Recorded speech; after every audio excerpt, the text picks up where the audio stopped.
Buckle up as we count down the 30 most dangerous cars of the 1960s, a wild era of speed, style, and serious safety flaws.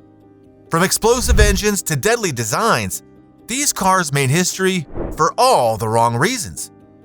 If you love vintage rides and crazy car facts, hit like, subscribe, and let's dive into some dangerous classics. Number 1. The 1960 Chevrolet Corvair. The Corvair wasn't just another compact car. It was GM's radical experiment that ultimately became America's automotive cautionary tale. With its air-cooled, rear-mounted flat-six engine, this sleek machine broke every Detroit convention while turning heads with its European-inspired styling. What made the Corvair truly revolutionary was its engineering. Unlike its front-engine competitors, the Corvair balanced 60% of its weight over the rear wheels, creating exceptional traction in certain conditions. The 145 to 180 horsepower variants could dash to 60 miles per hour in roughly 12 seconds, respectable figures for an economy car of the era. But this innovative design harbored a deadly secret. The first generation's swing axle rear suspension created a lethal tendency to tuck under during hard cornering, causing sudden, catastrophic oversteer that sent countless drivers into unrecoverable spins. Without proper weight distribution or a front anti-roll bar, even experienced drivers found themselves helpless against the laws of physics. The Corvair's reputation collapsed when Ralph Nader's landmark 1965 book, Unsafe at Any Speed, devoted its first chapter to documenting the car's handling flaws. Nader cited numerous fatal accidents where the Corvair's design played a direct role, including the tragic death of comedian Ernie Kovacs, whose Corvair reportedly spun out of control on a rain-slick road in 1962. GM's subsequent suspension redesign in 1965 effectively admitted the problem, but the damage was done. Though later studies would suggest Nader somewhat exaggerated the Corvair's dangers compared to contemporaries, the car permanently changed America's conversation about automotive safety. Today, surviving Corvairs remind us of that pivotal moment when America stopped blindly trusting automakers and started demanding safer vehicles, a cultural shift that ultimately saved countless lives. Number 2. The 1960 Ford Falcon. When Ford unveiled the Falcon in 1960, it delivered exactly what budget-conscious Americans wanted: simplicity, affordability, and good gas mileage. This bare-bones compact quickly became one of Ford's best sellers, offering no-nonsense transportation at a time when smaller cars were gaining traction against Detroit's land yachts. Under the hood lurked modest inline-six engines ranging from 85 to 101 horsepower. Nothing extraordinary, but adequate for the lightweight body. Quarter-mile times hovered around 20 seconds, making highway merging an exercise in patience and timing rather than power. What the marketing brochures didn't mention was the Falcon's alarming lack of safety features. Early models hit showrooms without even the most basic protections: no seatbelts, no padding on the metal dashboard, paper-thin doors, and a steering column perfectly positioned to impale drivers in frontal collisions. The Falcon's narrow track width, combined with a relatively high center of gravity, created a recipe for rollovers, particularly in emergency maneuvers. When independent crash tests finally emerged years later, they revealed catastrophic structural failures and even moderate speed impacts. Insurance data from the period shows the Falcon had significantly higher occupant fatality rates than many contemporaries. One 1969 GT model recently met its untimely demise after being involved in a very sad crash. The owner of the 1969 Ford Falcon GT was participating in a Drivers' Cup Day outing on public roads when he apparently lost control and crashed his vintage ride into a tree. The Falcon's dangers ultimately sparked important conversations about standardizing basic safety equipment. While the model lived on through the decade with gradual improvements, those early versions represent the pinnacle of Detroit's safety last mindset, a time when cutting costs trumped protecting lives. Number 3, the 1960 Pontiac Tempest. Long before the GTO legend was born, Pontiac's original Tempest brought genuine engineering innovation to the compact car segment. Its rope-drive flexible drive shaft connected the front-mounted engine to a rear axle, creating near-perfect weight distribution that was decades ahead of its time. Add in independent rear suspension when solid axles were still the norm, and you had something truly revolutionary. The slant 4 engine, essentially half of a 389 V8, delivered between 110 and 166 horsepower, depending on the configuration, with the optional high-output version pushing the Tempest to quarter-mile times around 17 seconds. Not blistering, but quick enough to surprise many larger cars of the era. What Pontiac's marketing didn't emphasize was how these innovative mechanical components created a perfect storm of potential dangers. The flexible drive shaft, aka rope drive, could develop oscillation at certain speeds, causing unpredictable handling characteristics that even experienced drivers struggled to manage. When pushed hard, the twitchy rear suspension geometry created sudden changes in handling that made emergency maneuvers particularly treacherous. The Tempest drum brakes proved woefully inadequate for the car's performance potential, with period road tests documenting alarming fade after just a few hard stops. Consumer Reports noted steering that went from vague to downright dangerous when driven aggressively. A particularly notorious accident occurred during a 1962 SCCA amateur race when 3 Tempests developed nearly simultaneous mechanical failures related to their unique drivetrain designs, resulting in a multi-car collision that injured 7 people. Though the Tempest name would later grace some legendary muscle cars, these early models represent a fascinating case study in how innovation without adequate testing can create unforeseen safety compromises. Today, they're rare collector's items, mechanical curiosities from an era when automotive experimentation sometimes came at a tragic cost. Number 4, the 1960 Dodge Dart. It had the look of a stylish suburban cruiser, but underneath that mid-century charm was a car that left a trail of safety concerns. While the Dart aimed to capture families with its size and price point, it quickly earned a reputation for structural weaknesses and erratic handling.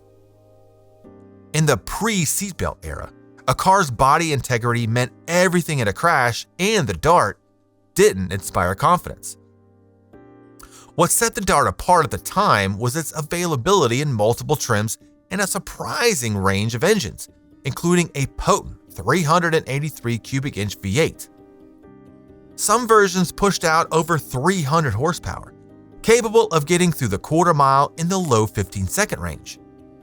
Not bad for a family car, but that speed didn't come with safety innovations. The steering was vague at higher speeds, and the front drum brakes faded fast under stress, especially when loaded. Crash testing later revealed just how vulnerable the Dart was in head-on collisions, with the dashboard and steering column often intruding dangerously into the cabin space. According to Consumer Reports in 1961, the Dart lacked basic rollover protection, and the roof structure was prone to buckling. The optional swivel seats, while novel, with no locking mechanism during a crash, became a serious hazard. In one particularly tragic case in 1962, a family of 4 in Pennsylvania was killed when their Dart was broadsided at a rural intersection. Investigators noted that the side panels crumpled inward with little resistance, failing to shield the passengers in any meaningful way. The Dodge Dart of this era may have looked harmless parked in driveways across America, but beneath the surface was a car that couldn't keep up with the growing awareness of automotive safety. It remains a sharp reminder that performance without protection is a dangerous mix. Number 5, the 1960 Chevrolet Impala SS. It was the pride of American cruising culture in the early 1960s. Sleek lines, long body, and that signature triple taillight design made it an instant classic. But while it turned heads at the drive-in, the Impala was quietly stacking up a troubling safety record on the road. Its sheer size and underwhelming safety features earned it a spot among the decade's most hazardous rides. The Impala came in several trims and was available with everything from a modest inline-six to the fire-breathing 409 V8, which pushed out over 400 horsepower by 1964. That kind of muscle could send the car through the quarter mile in around 14.5 seconds. However, it was all power and very little poise. With no standard seatbelts, poor weight distribution, and spongy suspension, the Impala was difficult to control in emergency maneuvers. Ralph Nader's Unsafe at Any Speed didn't single out the Impala, but the platform it was built on suffered from the same shortcomings he'd rallied against: vague steering feel, soft frames, and a total absence of crumple zones. The Impala's X-frame construction, carried over from the late 50s, looked innovative on paper, but offered little protection inside impact crashes. The center lacked a full-length rail, leading to major structural compromises and collisions. In 1963, a fatal pileup outside Chicago involving several full-size Chevrolets, including an Impala, prompted engineers to revisit the car's frame strength. Reports from the scene showed severe passenger compartment intrusion even at moderate speeds. The Impala defined an era, but its beauty masked a dangerous, outdated approach to safety. For all its presence and performance, it was a heavyweight without armor, and drivers paid the price when things went wrong. Number 6. The 1964 Ford Mustang. The first-generation Ford Mustang hit the scene like a shot of adrenaline in 1964. It was compact, fast, and stylish, instantly capturing a generation of drivers. But behind the flash and freedom, the early Mustangs carried serious safety shortcomings that only became more evident as their popularity soared.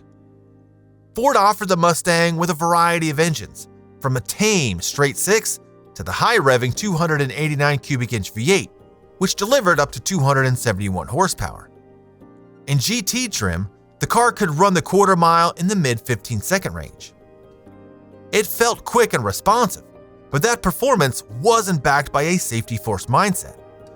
Most models came without standard front disc brakes, and the steering system was vague at speed.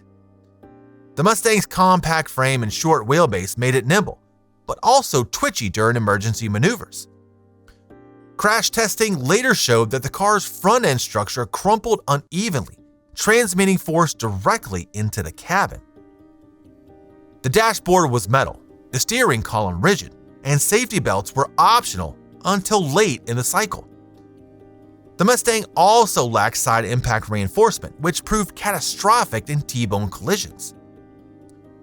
Ford marketed the Mustang as a youthful car for first-time buyers, but it was criticized by the National Highway Safety Bureau for encouraging high-speed driving without addressing the consequences of poor crash survivability.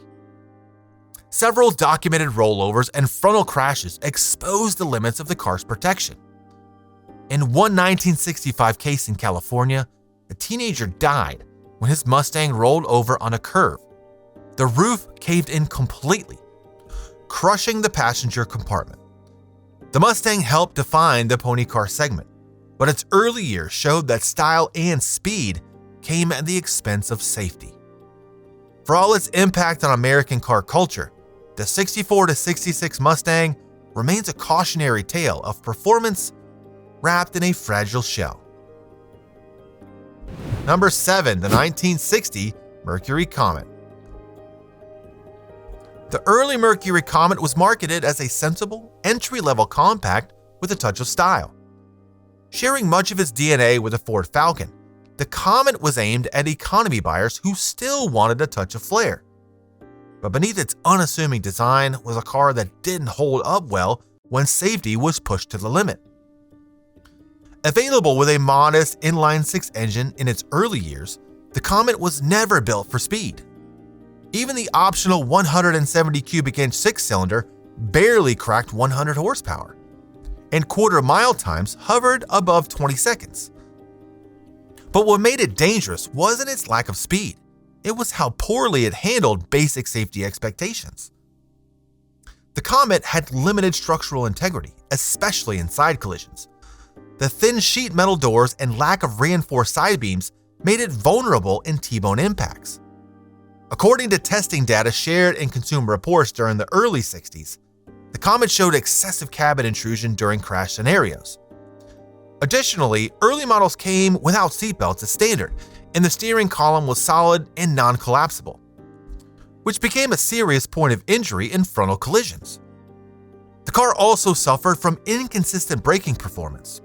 Drum brakes on all four corners were prone to fade, particularly under repeated stops or in wet conditions. A 1962 NHTSA investigation into several Falcon and Comet-related accidents noted braking system concerns that aligned with increased rear-end collisions. While the Comet tried to play in the compact class with a smooth ride and affordability, it lagged behind in occupant safety. It simply didn't have the build strength to absorb real-world crashes, and its basic engineering choices reflected a time when safety wasn't yet a top design priority. The Comet may have been dependable in daily driving, but when trouble hit, it showed its limits, proving that even slow cars can be dangerously fragile. Number 8. The 1961 Chrysler Newport. It stood as a symbol of full-size American luxury, big, bold, and built to cruise. It had the same kind of presence that dominated parking lots and highways alike. But under that massive body, the Newport suffered from critical safety flaws that would soon come into focus as crash testing and regulation standards evolved. The Newport came with a range of V8 engines, including the potent 361 and 383 cubic inch options. By 1964, buyers could even opt for a 413 V8 producing up to 360 horsepower. Despite its size, the car could push through the quarter mile in just under 17 seconds. Impressive for a vehicle that tipped the scales at over 4,000 pounds. But that weight didn't translate to safety. In fact, it made the Newport even harder to manage in emergency situations. The car was equipped with drum brakes all around, which were underpowered for its mass. Brake fade was common during extended driving or hard stops, especially on downhill grades. The steering system had excessive play, and body roll during cornering was significant, making avoidance maneuvers risky at any speed. Crash protection was minimal. Like many cars of the era, the Newport lacked a collapsible steering column, hard, sharp metal interior surfaces, and offered no real side impact protection. The X-frame chassis design used by Chrysler at the time lacked perimeter strength, making side collisions especially dangerous. Reviews from Motor Trend and Popular Mechanics noted the car's size and comfort, but raised concerns about its handling and stopping power. Several documented highway accidents in the early 60s involved full-size Chrysler skidding or failing to stop in time, while investigators citing brake systems limitations and poor driver visibility as contributing factors. The Newport had all the style and swagger of early 60s American motoring, but when it came to crash survivability, it was a heavy hitter with a glass jaw. Number 9. The 1960 Plymouth Valiant. It entered the scene as Chrysler's compact answer to imports and smaller Fords of the time. It had style, some punch, and a reputation for reliability. But beneath the surface, the early Valiants had more than a few mechanical gremlins that turned them into rolling risks, especially when it came to stopping or steering. These cars were often equipped with Chrysler's Slant 6 engine, a marvel of engineering at the time, producing up to 145 horsepower depending on the variant. That power was enough to move the lightweight Valiant briskly, especially when paired with a TorqueFlite automatic or 3-on-the-tree manual. Quarter-mile times hovered around 18 seconds, respectable for a compact in its class. But the safety game was where it all unraveled. Braking systems in early Valiants were prone to fade under repeated use. There were documented cases of brake failure due to poorly ventilated drums overheating, especially on long descents. Steering issues also cropped up, with mechanical failures in the steering box and linkages. Well, not every car, but enough to warrant concern. Worse, the engine-absorbing steering column was not standard, and when crashes occurred, the rigid column acted more like a battering ram than a safety feature. Crashworthiness was low across the board, Side impacts left passengers exposed, and early crash tests, including informal ones done by safety researchers in the early 60s, showed the Valiant buckled in ways that endangered occupants. Lacking seatbelts in most models and without reinforced doors or proper interior padding, it was a high-risk ride in a serious collision. What makes this more striking is that the Valiant was often a family car. Parents loading kids into the back seat, unaware that the structure provided little in the way of protection if the worst happened. Today, the Valiant holds a place in Mopar history, but it also serves as a reminder of just how far safety tech has come. In its early years, it looked solid on paper, but could crumble fast when things went wrong. Number 10, the 1961 Nash Rambler. It was America's practical answer to small car demand before compact cars were cool. With its unibody construction and fuel economy, it appealed to budget-conscious families and urban drivers. But while it was ahead of its time in size and design, its safety game lagged behind. Way behind. The Rambler was one of the first American cars to go full unibody across the board. That gave it a lighter weight and better fuel efficiency, but in early crash tests, this construction didn't hold up well. Without reinforced pillars or proper subframe support, the car's body could twist and crumple under even moderate collision forces. Side impacts, in particular, were brutal, with doors folding inward and little to no buffer between the outside world and the passengers inside. Under the hood, the power was modest. Inline-six engines with 90 to 127 horsepower, depending on trim.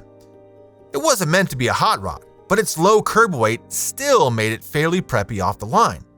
Quarter-mile times weren't anything to brag about, but for suburban commuting, it got the job done. The real issue was that safety was clearly an afterthought. Many early Ramblers didn't even offer seatbelts as an option until public pressure forced manufacturers to rethink things. And when belts were added, they were simple lap belts with poor anchoring. There were no headrests, no side impact bars, just sheet metal and hope. Reports from independent safety analysts pointed out that the car's tendency to collapse in frontal crashes and the minimal survival space left for occupants in a real-world wrecks. The Rambler helped usher in the compact movement, but it did so at a price. It may have been easy on the wallet, but not on the spine if you hit something at speed. A solid commuter, sure, just one with a fragile shell. Number 11, the 1961 Buick Skylark. The Buick Skylark was meant to be a touch of class in the compact world. It had V8 power, upscale trim, and Buick's trademark styling that made it look like a baby Riviera. But under all that polish, the early Skylark had some serious problems, ones that turned it into a potential hazard on the road. Powered by a 215 cubic inch aluminum V8, the Skylark could push out about 185 horsepower, giving it real muscle for its size. It could crack 60 in under 10 seconds and posted respectable quarter-mile times in the mid-16s. That meant drivers could push it, and many did, but Buick's handling and suspension systems in these years hadn't caught up to the engine's enthusiasm. Body roll, vague steering response, and weak drum brakes made spirited driving a dicey proposition.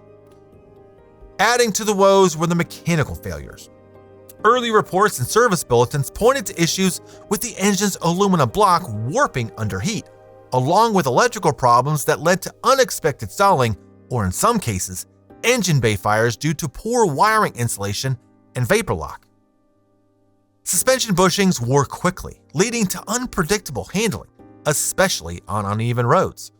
Structurally, the Skylark had a robust frame, but not in the way that helped in crashes.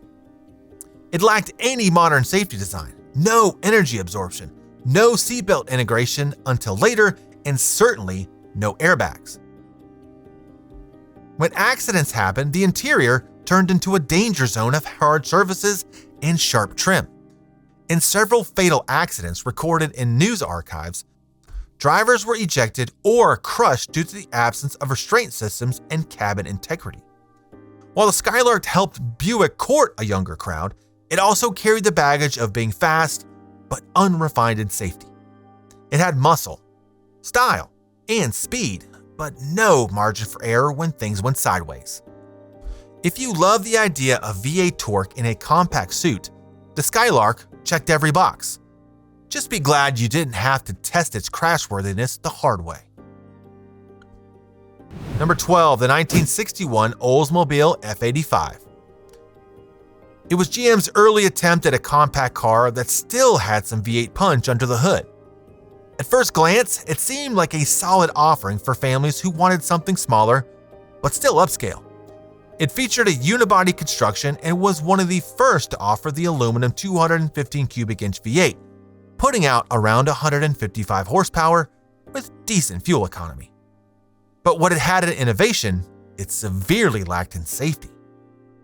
The unibody structure might have saved weight, but it came at a cost. Crash tests and real-world collisions exposed how poorly the F85 held up under side and frontal impacts. There was no real crumple zone engineering at play here. In a frontal crash, the solid steering column often became a spear aimed directly at the driver's chest. In side impacts, the doors had next to no reinforcement, so they often crumpled into the cabin like tinfoil. The car also had a noticeably high center of gravity for a compact, partly due to its relatively tall stance and soft suspension. That made it unnervingly unstable when cornering hard or during emergency maneuvers. Rollover incidents weren't uncommon, especially in rural areas with uneven roads. To make matters worse, the F85 came standard without seatbelts during most of its early years. Even though lap belts were offered later, they weren't effective without structural support and restraint systems. Crashworthiness, lack of restraint systems, and a complete absence of safety-minded design. In the end, the F85 looked like a sensible buy, but when things went sideways, it left drivers exposed. Stylish, yes, but safety? Not even close. Number 13, the 1964 Chevrolet Bel Air. It was one of the most iconic American cars of its time, with sweeping lines, bold chrome accents, and a range of powerful engines. It had serious street presence. Buyers could opt for a 283 or even a 409 cubic inch V8, giving it serious muscle, up to 425 horsepower in some configurations. But with all that power came some serious danger, especially when things went wrong. The Bel Air's design focused heavily on styling and performance, and almost not at all on occupant protection. The full-frame body was sturdy, but that stiffness didn't translate to safety. It had no crumple zones, so in a crash, the force transferred directly into the cabin. The steering column was solid and rigid, and in frontal collisions, it often impaled the driver, a deadly flaw that went unaddressed for years. Braking was another issue. Drum brakes all around and a car that could weigh over 3,500 pounds made for stopping distances that would make modern drivers nervous. If you were cruising at high speeds, as Bel Air drivers often did, you had to plan your braking like a trucker. Safety belts were optional at best and rarely installed by owners. Without them, the metal dashboard and lack of padded interior turned even minor crashes into serious injury risks. Side impacts were especially grim, as there was little to no reinforcement in the doors. Crash data from the early 60s and accounts from traffic safety studies highlighted the Bel Air as a high-risk vehicle in collisions. It was heavy, fast, and unforgiving. For all its style and performance, the Bel Air was a rolling reminder of a time before safety mattered. It may have been the king of the boulevard, but it was dangerously outmatched when it came to protecting its passengers. Number 14, the 1965 Kaiser Jeep CJ5. The CJ5 was a civilian version of the rugged military Jeep. It had go-anywhere charm and off-road prowess, with a short wheelbase, high clearance, and a bulletproof 4-cylinder or optional V6 engine. For hunters, farmers, and weekend adventurers, the CJ5 was the real deal. But as the 60s wore on and more people began using it on paved roads, its flaws quickly became deadly. Let's start with stability. The CJ5 had a short, narrow frame and a high center of gravity, which made it extremely prone to tipping over, especially when cornering or maneuvering at speed. Rollover crashes were frighteningly common, often occurring during highway lane changes or sudden swerves. The stiff leaf spring suspension was perfect for rugged trails, but totally unsuited for pavement. Combined with manual steering and vague handling, it gave the CJ5 a jittery, unpredictable feel at highway speeds. Add to that thin tires and minimal weight, and the Jeep felt more like a farm implement than a safe vehicle. And safety features? Forget it. No seatbelts, no roof, no doors in some models. The windshield folded down, which was cool for off-roading, but in a crash, it was a literal hazard. There were no crumple zones or side impact protection. In fact, there was barely no body at all. It was a steel shell on a frame. Crash reports and consumer feedback in the mid-60s noted a pattern of fatalities and injuries in rollover incidents. Studies by the National Highway Traffic Safety Administration later confirmed the CJ series had among the worst rollover statistics of any vehicle in its class. The CJ5 helped launch the recreational off-road scene, but it did so with serious compromises in safety. It might have looked like a fun, rugged ride, but one wrong move and it could turn deadly fast. Number 15, the 1960 Ford Galaxy. It was big, bold, and built for cruising. Whether it was the base model or the high-performance 406 or 427 V8 options, the Galaxy was all about presence. Quarter-mile times in the 14-second range and horsepower ratings pushing past 400 meant the full-size Ford could move. But for all its muscle, it was a ticking time bomb in a crash. Ford built the Galaxy like a tank, rigid, heavy, and without much thought to what happened when it hit something. The front end was solid steel, and without crumple zones, the energy from a collision went straight into the passenger compartment. There was no collapsing steering column, which meant serious injury or worse than frontal impacts. Side impact protection was non-existent. The wide body and low beltline gave it that signature 60s look, but the doors were thin and hollow.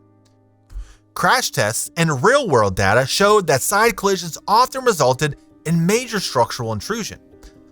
The heavy body also made braking distances a real concern, especially since it relied on drum brakes well into the 60s. In restraint systems, optional lap belts were about it. There were no headrests, no airbags, and a metal dashboard that would punish you in even a minor fender bender.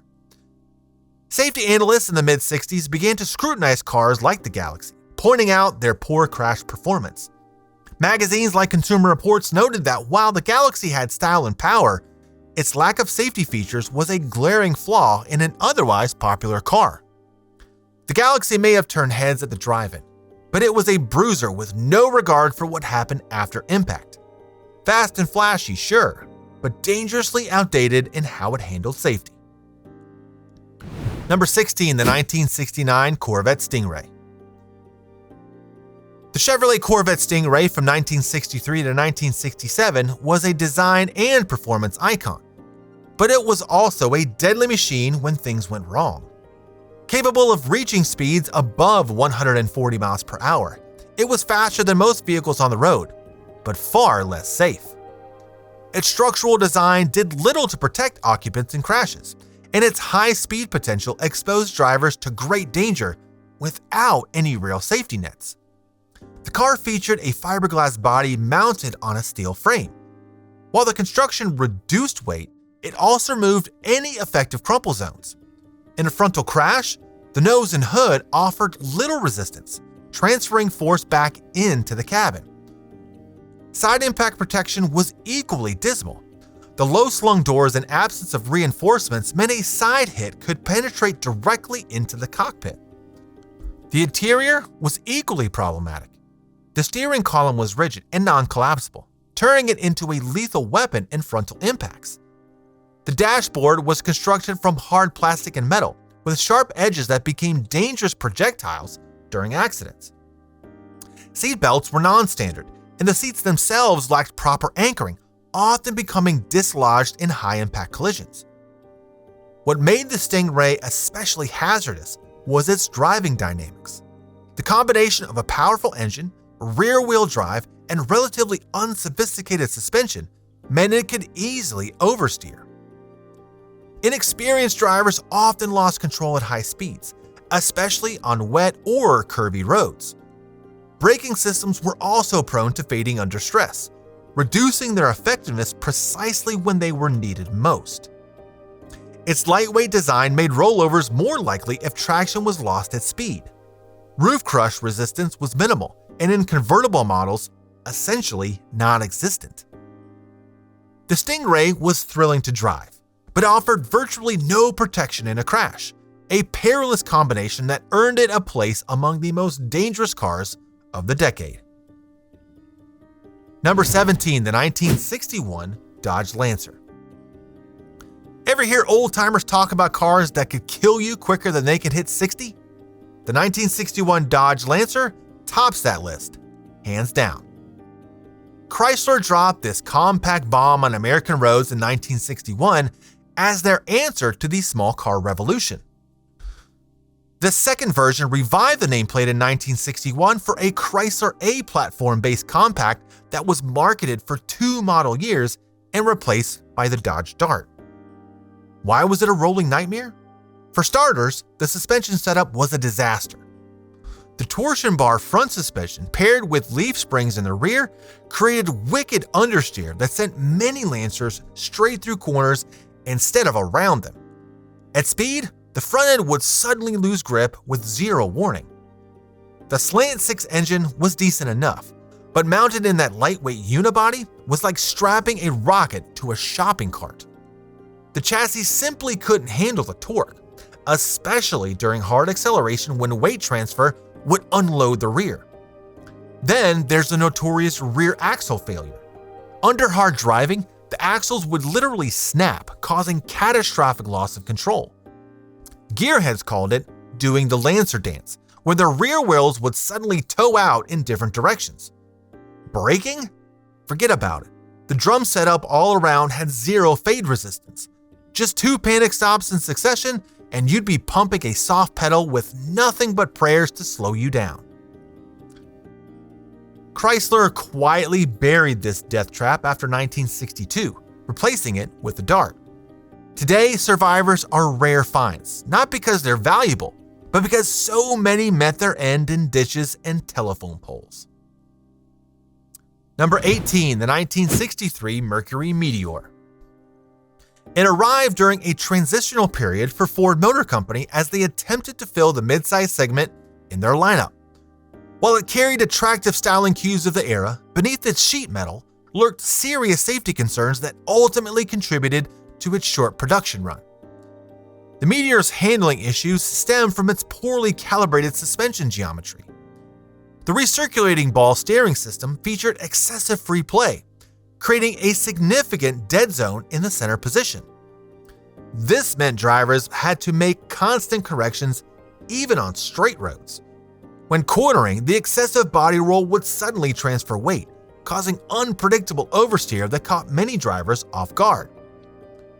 Braking performance proved dangerously inadequate. The undersized drum brakes lacked thermal capacity, resulting in severe fade after minimal hard use. The system required significantly longer stopping distances compared to competitors, especially after repeated applications. Many owners reported needing to pump the brake pedal multiple times to build enough pressure for emergency stops. Crash protection fell short even by 1960 standards. The thin-gauge sheet metal provided minimal impact absorption, while the rigid steering column remained directly aligned with the driver's chest. Adding to this, the metal dashboard lacked any padding or crumple zones, presenting serious injury risks during collisions. The Meteor's chassis also demonstrated structural weaknesses. Under hard acceleration or cornering, the frame rails exhibited noticeable flexing that affected door alignment and overall structural integrity.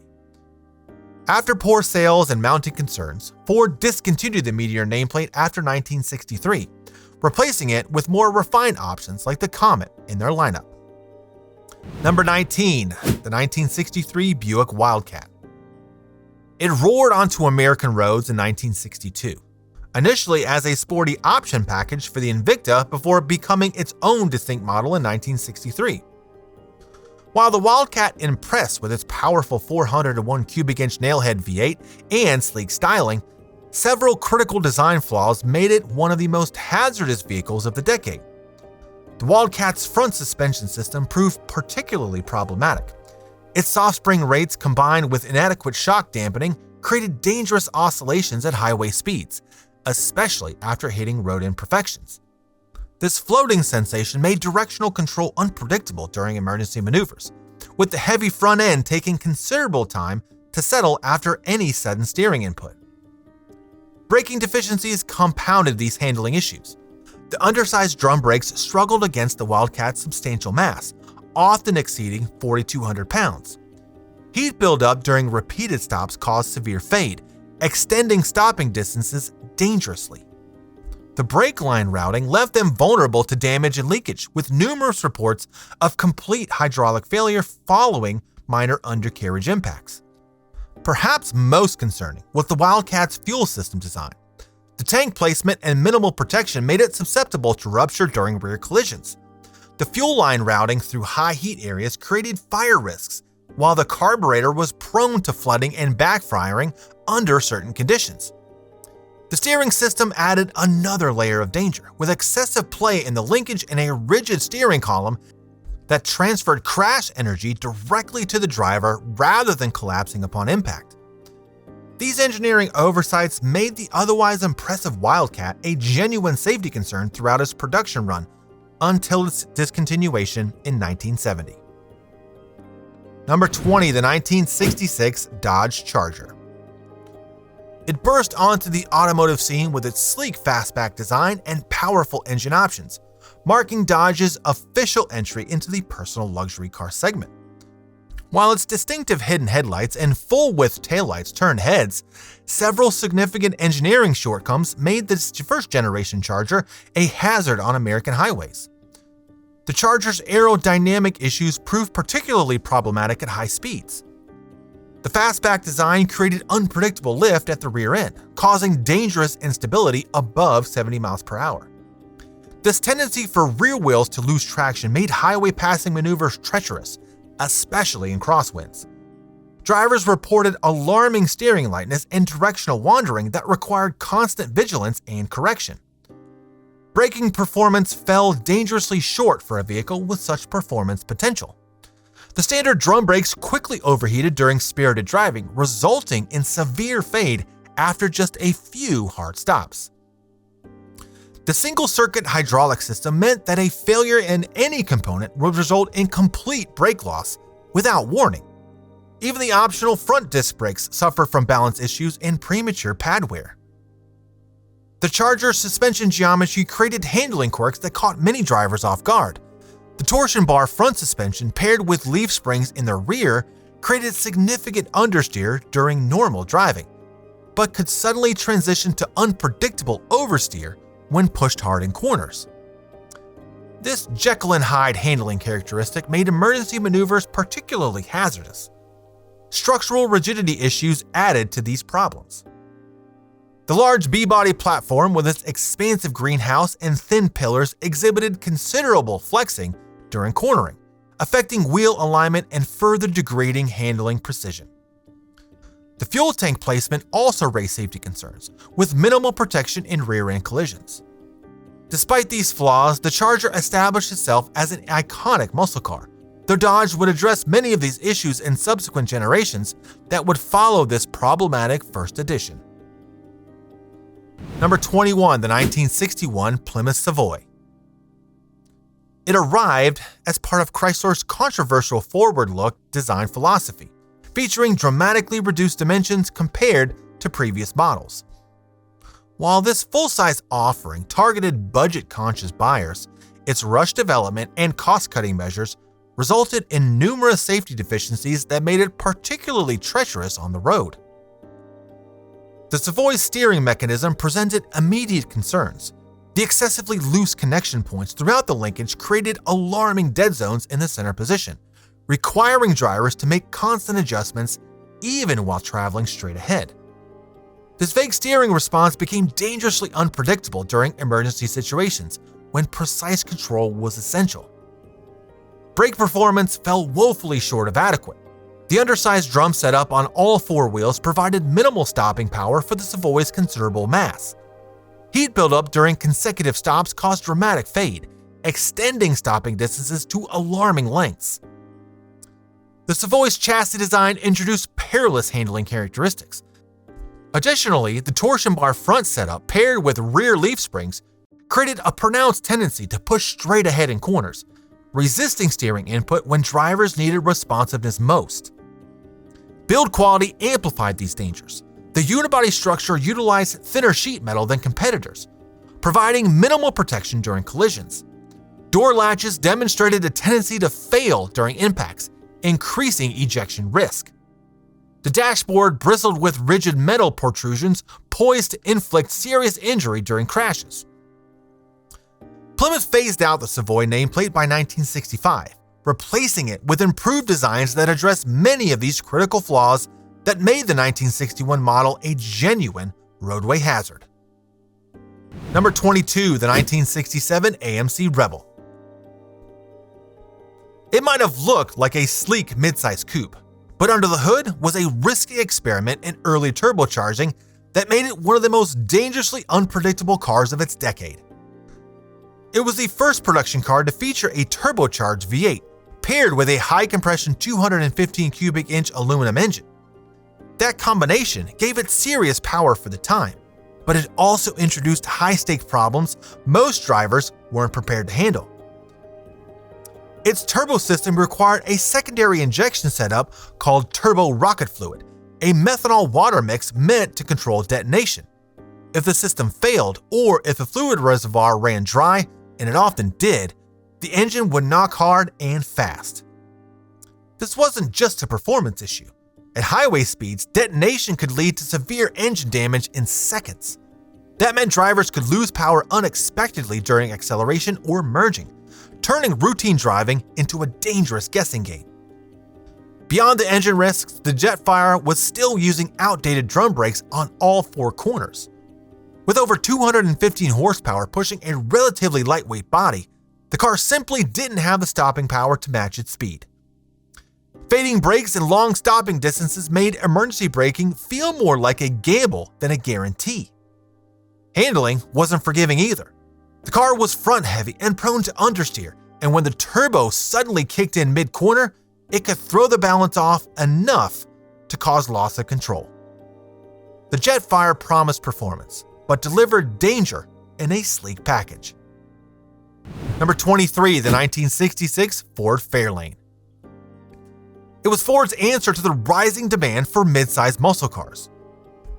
Launched during the golden age of performance, it came packed with a 390 cubic inch V8 pushing 335 horsepower, aggressive styling, and just enough attitude to compete with the GTO and Chevelle SS.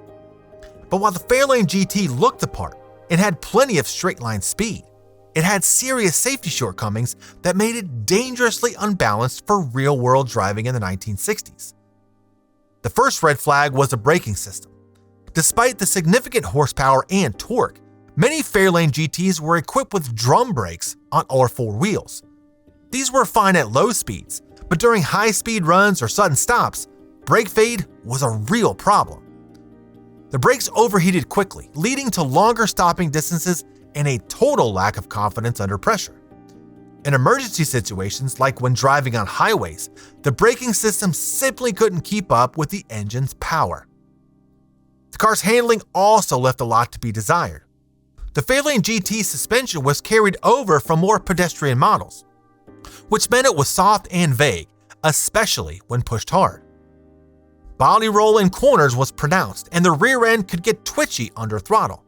Combine that with narrow bias ply tires and minimal grip, and you had a car that could break loose without much warning. Another overlooked danger was a lack of basic safety features.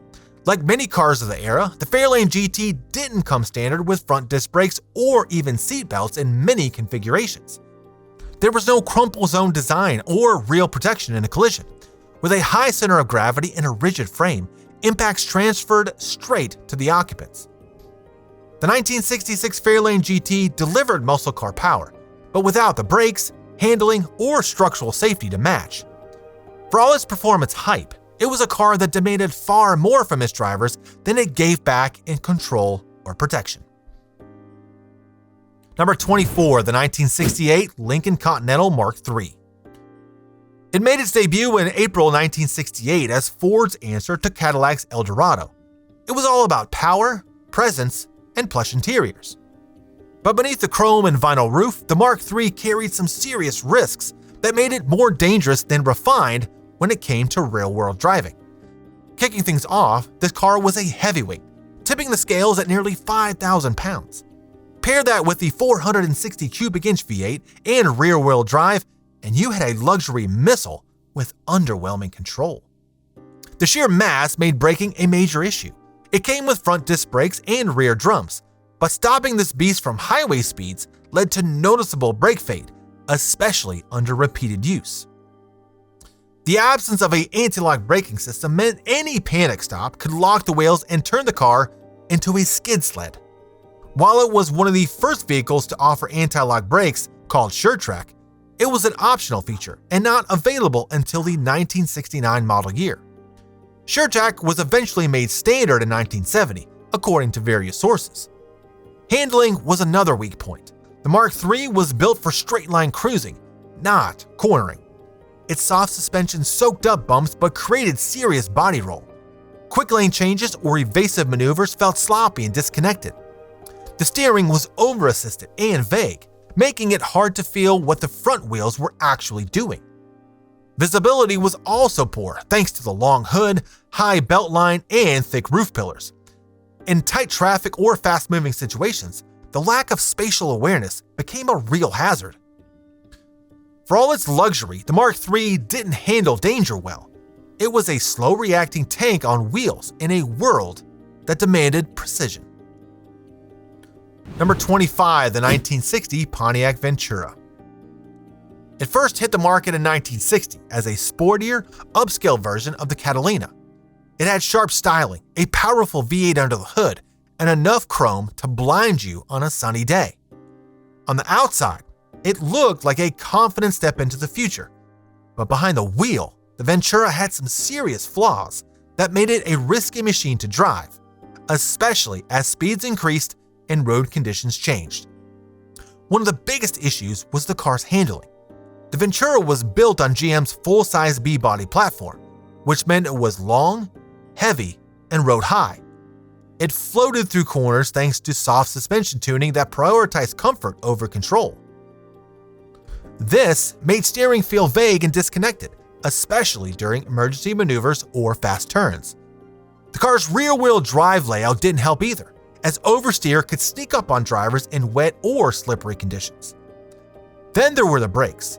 Like most early 60s American cars, the Ventura used drum brakes on all four wheels.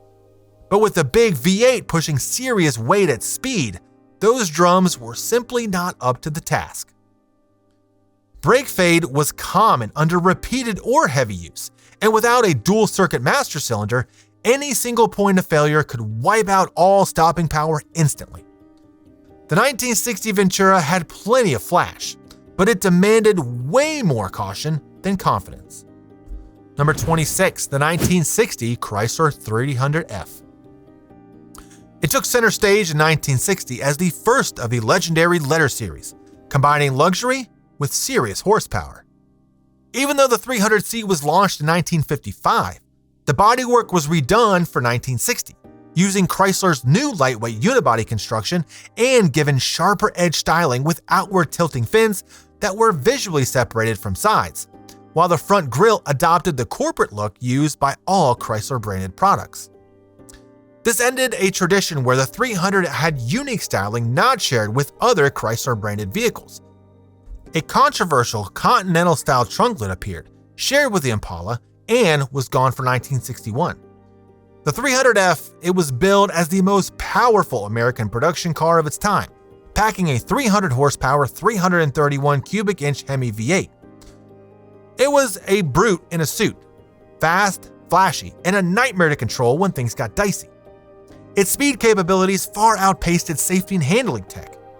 It was quick, capable of hitting 130 miles per hour in an era when most roads, tires, and suspensions weren't designed for anything close to that. Yet the 300F came with four-wheel drum brakes, which quickly overheated and faded under aggressive driving. Once they got hot, stopping distances became long and inconsistent, especially on hills or in panic situations. The suspension setup was another weak spot. Chrysler's early torsion bar system gave a stiffer ride, but with the car's size and weight, it didn't translate to stable high-speed handling. Body roll was heavy, steering was vague at best, and cornering required serious driver skill.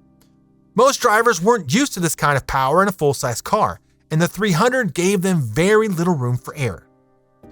To top it off, crash protection was nearly non-existent.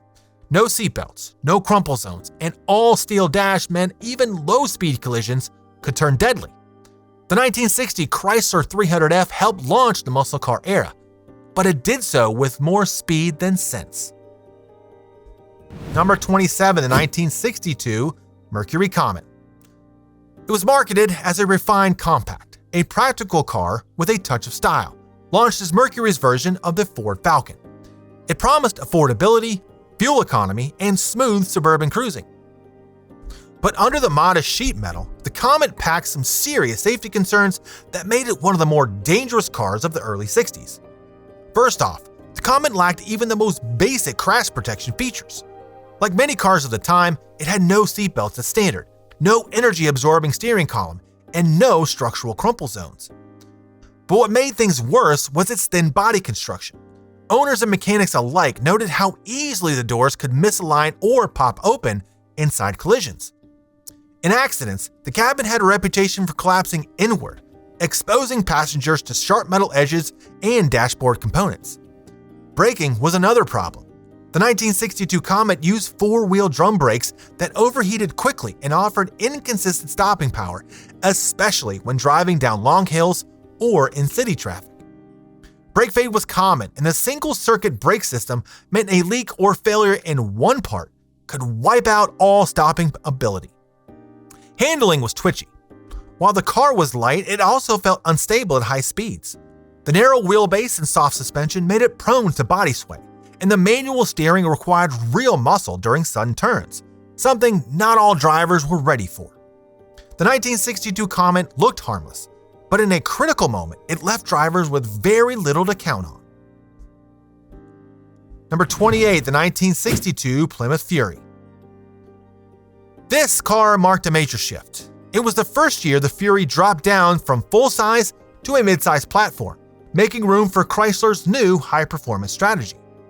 This was also the birth year of the Max Wedge 413 cubic inch V8, making the 1962 Fury one of the first true muscle cars, a mid-sized body stuffed with big block power built for speed.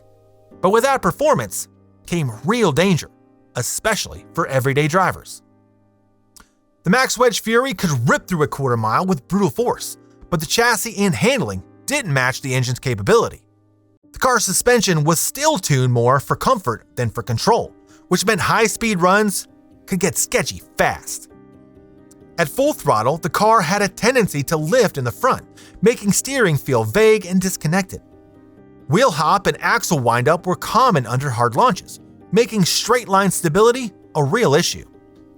Braking was another weak point. Four-wheel drum brakes were standard, even on these high-powered models. They simply weren't up to the task of stopping nearly 400 horsepower worth of momentum. After a couple of hard stops, fade kicked in fast, and with no dual circuit system, a single failure could wipe out all braking. On top of that, crash safety was primitive. The interior was all hard surfaces. Seatbelts were optional, and the slim pillars offered little rollover or side impact protection. The 1962 Fury had the heart of a beast, but the bones just couldn't keep up. Number 29, the 1968 AMC AMX. This car came in hot, literally as AMC's bold entry into the muscle car war. Launched in February of that year, the AMX was a two-seater performance coupe with aggressive styling and real power under the hood. It offered engines ranging from a 290 to a 390 cubic inch V8, and in a straight line, it could hold its own against the best of Detroit. It was compact, affordable, and surprisingly fast. But that short wheelbase, that's where the danger started. With a wheelbase just 97 inches long, shorter than even a C2 Corvette, the AMX was twitchy at speed. The car could feel nimble in tight city turns, but on the highway or during high-speed maneuvers, things got unpredictable fast. The combination of a nose-heavy V8 and a short rear overhang made the AMX prone to sudden oversteer if pushed too hard in corners. Drivers unfamiliar with the car's snappy transitions found themselves spinning or skidding with little warning. Braking was another concern. While front disc brakes were optional, many base models came with all-around drums, which were inefficient for a car pushing out nearly 325 horsepower. Repeated stops, especially during spirited driving or downhill descents, caused severe brake fade. Once hot, those drums were slow to recover and stopping distances ballooned. Crash safety was rudimentary. Despite its performance leanings, the AMX didn't offer much in terms of structural reinforcement. No roll bars, no side impact protection, and interior filled with hard-edged panels meant collisions, even moderate ones, could be brutal. The 1968 AMX was a gutsy, good-looking performer, but it was a car that demanded respect. When driven without caution, it could turn on its driver fast. For those who underestimated it, the AMX offered more danger than thrill. Number 30, the 1962 Studebaker Gran Turismo Hawk. Launched in 1962, the Studebaker Gran Turismo Hawk was Studebaker's last real swing at staying relevant in the performance market. Styled by Brooks Stevens, the GT Hawk had European flair and American muscle aspirations. But despite its good looks and aggressive V8 options, it had serious flaws that made it a risky ride, especially for drivers who like to push it. At the heart of the GT Hawk was a 289 cubic inch V8, capable of putting out up to 225 horsepower. On paper, it looked promising, but the real problem started when it came time to stop or control that power. Many GT Hawks came with drum brakes all around. Even in 1962, that was outdated for a car with this kind of performance. Brake fade under load was common, and repeated braking like in traffic or downhill could leave drivers with next to no stopping power. Worse, owners regularly reported uneven braking and the car pulling sharply to one side during hard stops. The handling wasn't much better. The GT Hawk still used the same basic chassis and suspension layout from earlier models, a kingpin front suspension instead of more responsive ball joints. That meant sluggish steering feedback and poor road feel. At speed or on tight corners, the rear could break loose unexpectedly, and the front end didn't track confidently. The car had muscle, but the handling and stopping power didn't match up. Add to that minimal safety features, no crumple zones, no headrests, and optional seatbelts, and you had a performance coupe that looked the part but punished drivers who pushed it too hard. The 1962 GT Hawk was fast and flashy, but when pushed, it revealed just how dangerously outmatched its handling and brakes really were. If you're into raw muscle, risky rides, and the wildest stories from the golden era of American cars, make sure to subscribe. We've got more deep dives, breakdowns, and brutal truths about the machines that made history and sometimes nearly killed it. Hit that button and ride with us.